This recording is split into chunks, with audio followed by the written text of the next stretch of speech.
Uy, Mang Dudong, Nagsumbong sa akin si Kent. Ikaw daw pala yung nagnakaw ng manok niya eh. hindi ko talaga alam yan.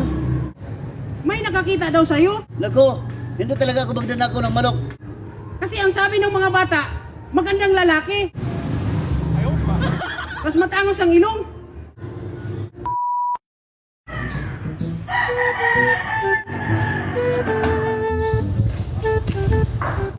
Naku!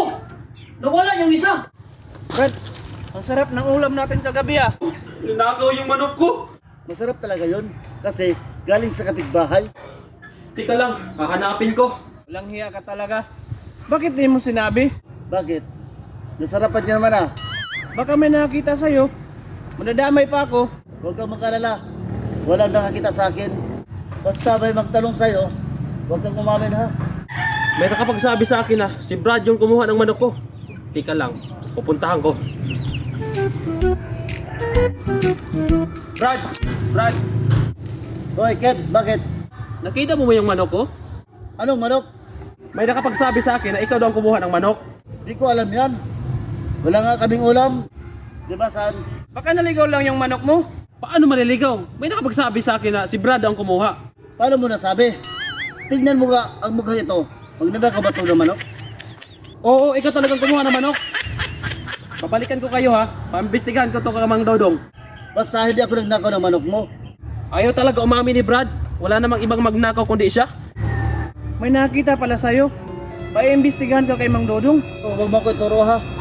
Basta wala akong alam dyan ah. Mang Dodong, Mang Dodong. Hoy Kent, bakit? Mang Dodong, magpatulong sana ako sa'yo. Kasi si Brad, ninakaw yung manok ko. Sigurado ka na siya yung kumuha ng manok mo? Oo, Mang Dodong, sigurado ako. May nakakita sa kanya. Iimbestigahan natin yan. Kaso, ayaw niyang umamin. Akong bahala mag-imbestiga dyan. Sigurado mapapaamin ko yan. Magaling ako mag-imbestiga eh. Sige, Mang Dodong. Oh, halika. Para makuha natin yung manok mo.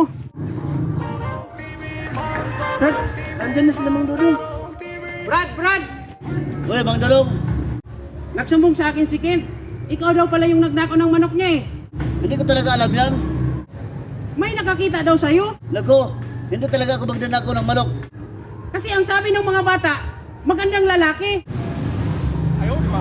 Mas matangos ang ilong. Wala namang ibang gwapo dito kundi ikaw.